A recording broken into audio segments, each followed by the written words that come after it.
Good morning. I hope your week has started off wonderfully. Mine has. Mine started off really busy. Of course, it's always busy. That's nothing new, is it? Um, One big thing happened in our home last week. My husband retired on Wednesday.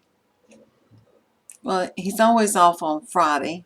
Um, that's what you call the nuclear work week, Monday through Thursday.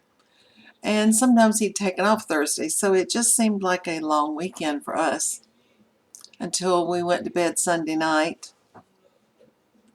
talking about what time to get up in the morning and getting up Monday morning ready to get going. Well, I'm a morning person. I'm an early morning person. Steve has always had to be at work at 7 o'clock, and he's got an hour's drive to work. So for, gosh, 16 years, we've been getting up between 5:15, sometimes 5:30, Monday through Friday.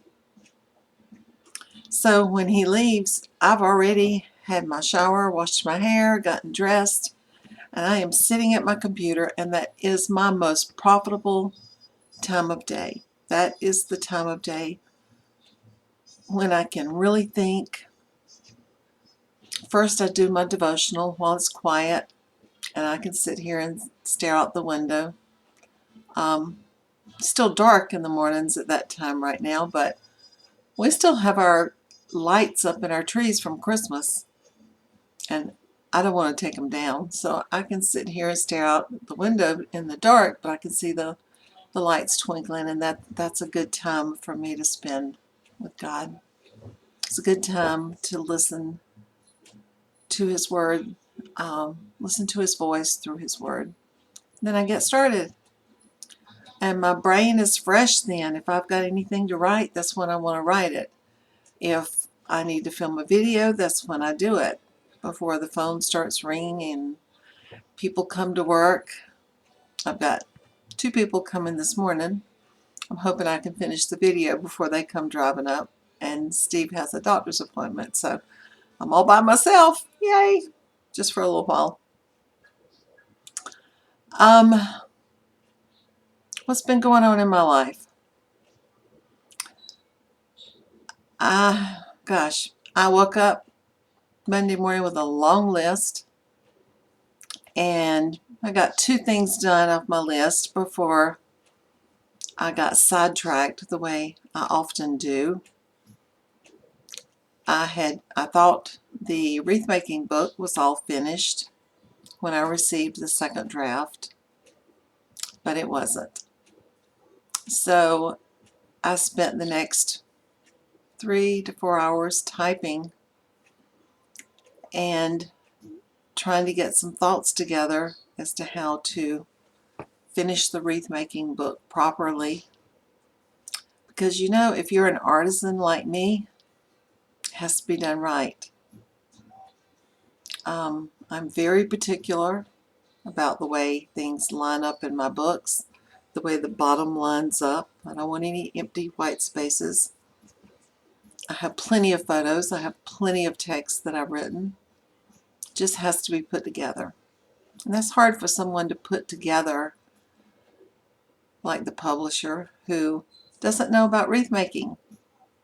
Well, which text goes with which photo, and which photo should go here? And I understand it is hard, so I'm probably going to have to start working with a graphic designer on each page until we can make sure the book is perfect. Because when it's published and you buy it, I want it to be my very, very best. I always want anything I do to be my very best. I'm still working on another book too. Well, gosh, 2 other books. The first one is an ebook, My Secret Vendors. We are rewriting it again.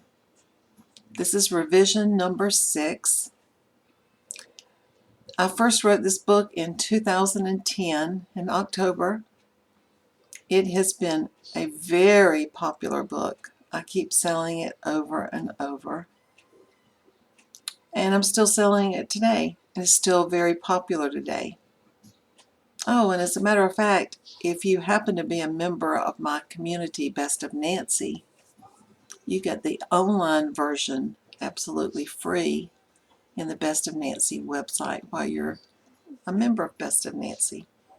But some people still want their own copy that they can download and keep and refer back to. And that's great. I want my own copy too.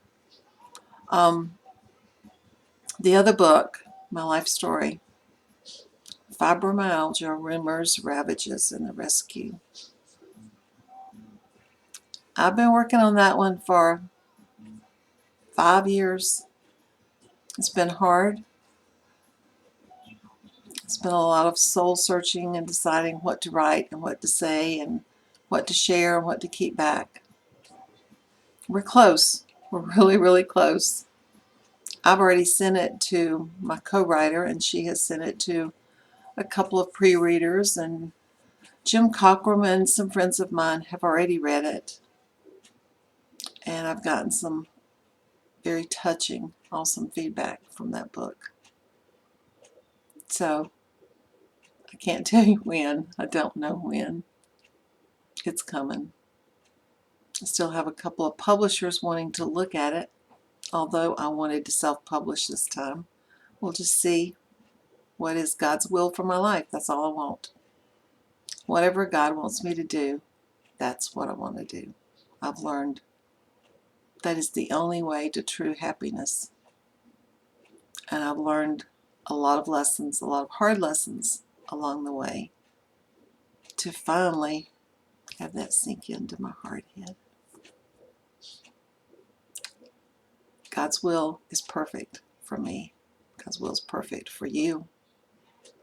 We just have to be willing to accept it and know that whatever He has in store for us, and whatever He created us and put us on this earth, is going to be so totally awesome that we cannot even begin to imagine. He has taken over my life and my husband's lives, and He's made changes, and He's grown each of us and grown our marriage into something that's like a fairy tale. It's like a dream come true. So I want that for you too. And you can find that by trusting God and by reading His Word.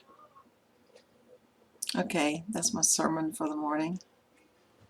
I want to get back to my body, my health, the perfect health for my body.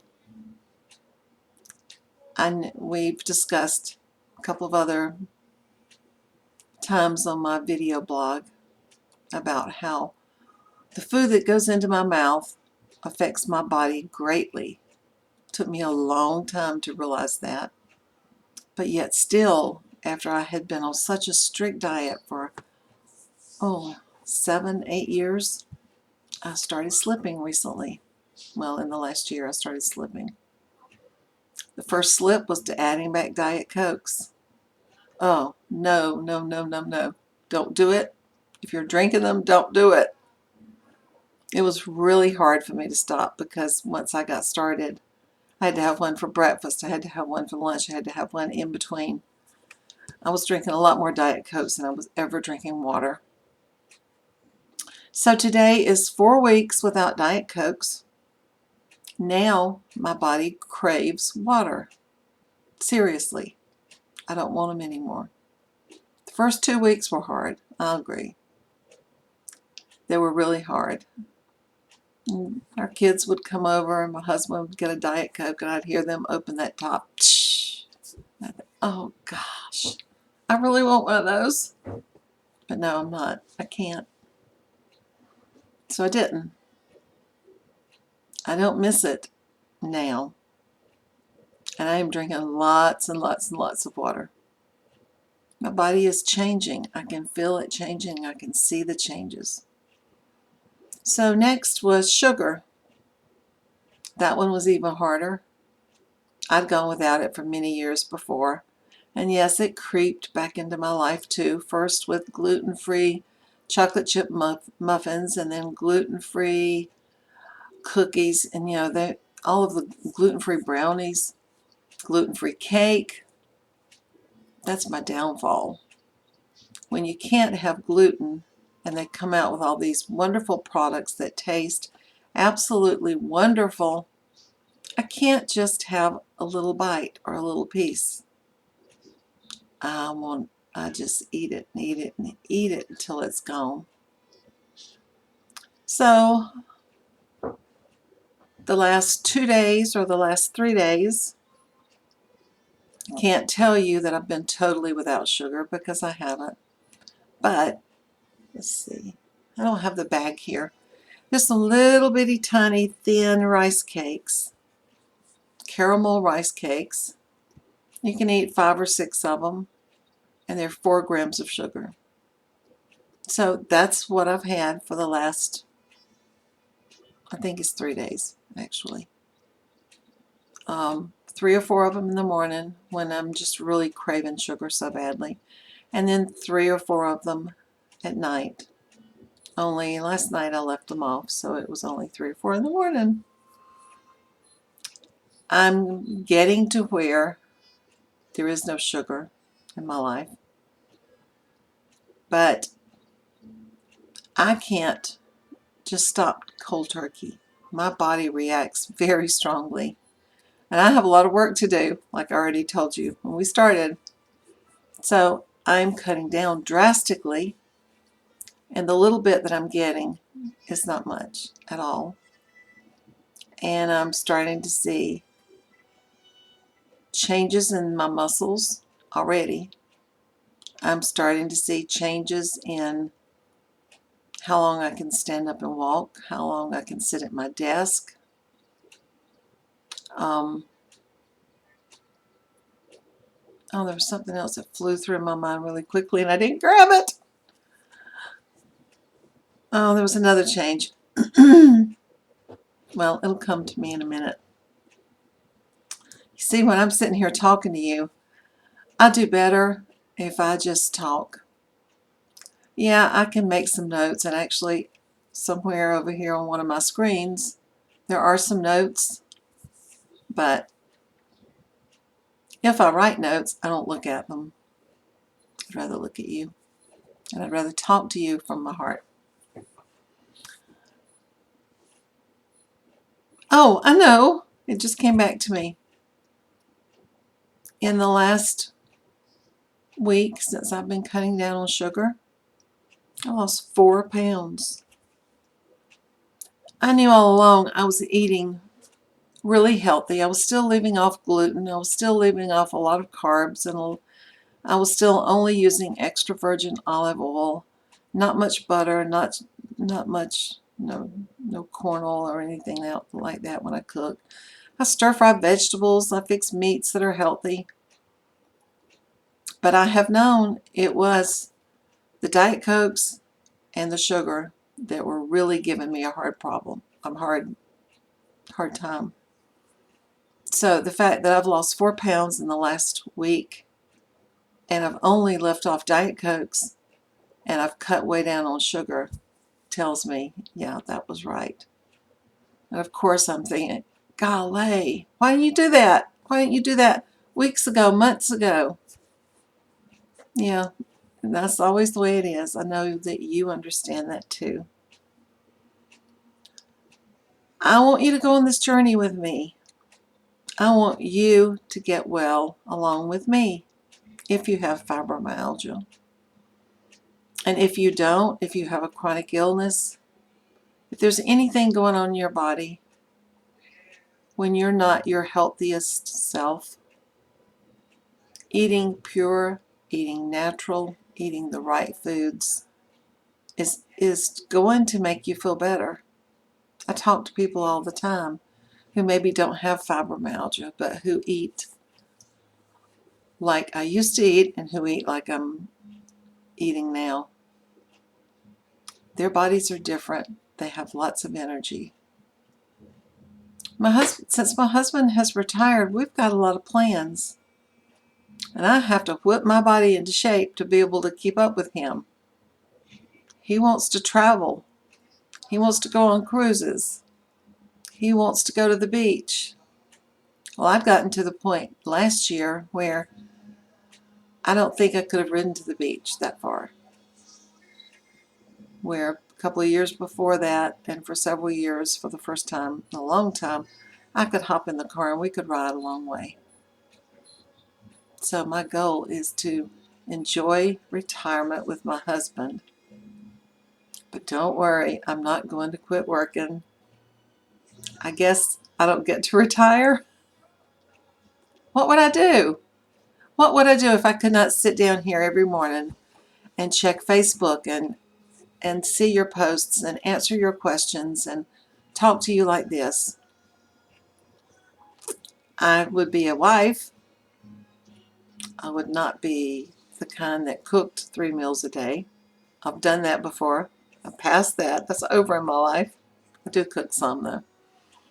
I would be a good grandmama. No, I'm a Mimi. I'm not a grandmama.